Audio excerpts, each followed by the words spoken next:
Saudara-saudariku yang terkasih, hari ini Sabtu 19 Oktober 2024. Saya Romo Siga dari Paroki Santo Yusuf, Surabaya. Dalam nama Bapa dan Putra dan Roh Kudus, amin. Ketika Yesus menerima kita sebagai miliknya dalam pembaptisan, kita memperoleh rohnya. Roh itulah yang mendorong kita untuk pasrah total dalam hidup kita. Bila kita tidak memperhatikan bisikan rohnya, maka roh akan kecewa. Bila hidup kita bertentangan dengan janji kita, kita malahan mengusir Roh Kudus. Itulah dosa yang paling berat menurut Injil. Semoga kita patuh setia pada iman dan harapan kita seperti Abraham. Roh Kudus akan mengajarkan kepadamu apa yang harus kamu katakan. Mea culpa, mea culpa, mea maxima culpa. Marilah kita berdoa. Allah Bapa kami, sumber iman kepercayaan, limpahkanlah kiranya iman Abraham hamba-Mu kepada kami. Dialah yang mewakili para bangsa memperoleh pujian dan berkat-Mu. Semoga kami selalu patuh setia akan sabda janji-Mu. Dengan pengantaraan Yesus Kristus Putra-Mu Tuhan kami, yang hidup dan berkuasa bersama dengan Dikau dalam persatuan Roh Kudus, Allah sepanjang segala masa. Amin. Tuhan bersamamu dan bersama roh-Mu.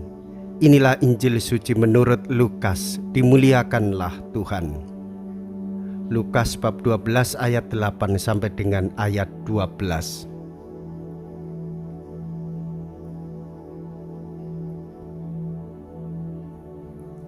Sekali peristiwa Yesus bersabda kepada murid-muridnya, "Barang siapa mengakui aku di depan manusia, akan diakui pula oleh Anak Manusia di depan para malaikat Allah. Tetapi barang siapa menyangkal aku di depan manusia, ia akan disangkal pula di depan para malaikat Allah. Setiap orang yang mengatakan sesuatu melawan Anak Manusia, ia akan diampuni. Tetapi barang siapa menghujat Roh Kudus, tidak akan diampuni. Apabila kalian dihadapkan kepada majelis atau pemerintah atau penguasa, janganlah kalian khawatir bagaimana dan apa yang harus kalian katakan untuk membela dirimu. Sebab pada saat itu juga Roh Kudus akan mengajarkan kepadamu apa yang harus kalian katakan."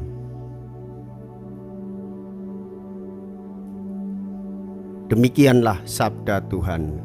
Terpujilah Kristus.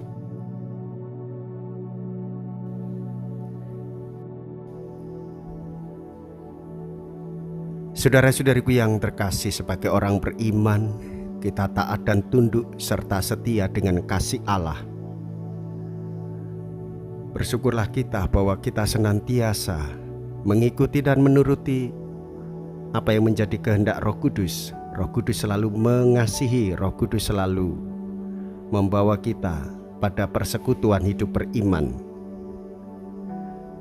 Orang yang tegar hatinya tidak mau bertobat, bahkan menyangkal Tuhan, sama saja dengan menghujat Roh Kudus. Dosanya tidak diampuni. Hendaklah kita selalu terbuka akan sikap bagaimana Roh Kudus membimbing kita. Menghujat Roh Kudus sama saja menghujat Allah, tidak mau mengakui Allah sebagai Dia yang menyelamatkan. Jikalau kita berani hidup menderita dalam Yesus, maka kita pun akan dipermuliakan di dalam Kristus.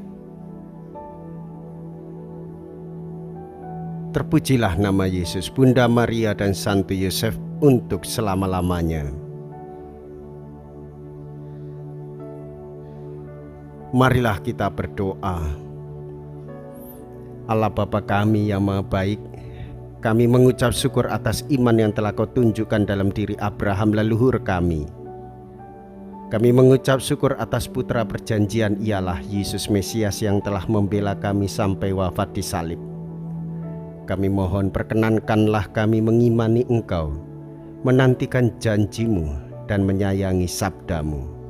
dengan pengantaraan Kristus Tuhan kami. Amin. Tuhan beserta kita, sekarang dan selama-lamanya. Semoga Allah yang Maha Kuasa memberkati saudara sekalian, Bapa dan Putra dan Roh Kudus. Amin. Saudara-saudariku yang terkasih, pergilah.